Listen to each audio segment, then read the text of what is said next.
25 years ago, the Soviet Union dissolved. The country broke into Russia under 12 independent republics, and the region transitioned from communism into a capitalist market. What ensued was arguably the biggest sell-off in global history, as the Soviet Union was partitioned and privatized in just a few years. The scheme was designed with close guidance from Western economists, and it allowed a few oligarchs to buy off USSR's wealth for cheap, while the region fell into economic depression and growing inequality. Here's how it worked. Overnight, on January 2nd, 1992, President Boris Yeltsin lifted price controls on 90% of traded goods and introduced a voucher system that gave citizens free potential shares of the country.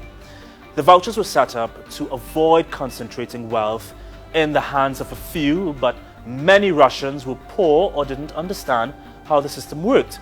So they sold their vouchers to profiteers who were able to quickly buy up large portions of private companies. In just 2 years, 15,000 companies were privatized under the voucher program. To speed up the process, the Russian government created a loans for shares program that sold off the country's biggest natural resource firms for almost nothing. Yukos, an oil and gas company, was sold to Mikhail Khodorkovsky for $310 million, or just 6% of its original price. Sibneft, an oil company worth slightly less, was sold to Boris Berezovsky for just $100 million. The oligarchs that owned the banks that auctioned off the shares were usually the highest bidders. By 1995, both Russia's GDP and industrial output had dropped by over 40%, while new corporate bosses almost universally indulged in money laundering, offshore accounts, tax avoidance, and underpayment.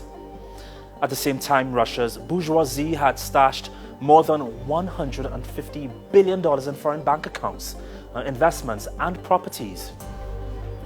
Today, 110 individuals in Russia control 35% of the country's wealth. And who was behind this scheme?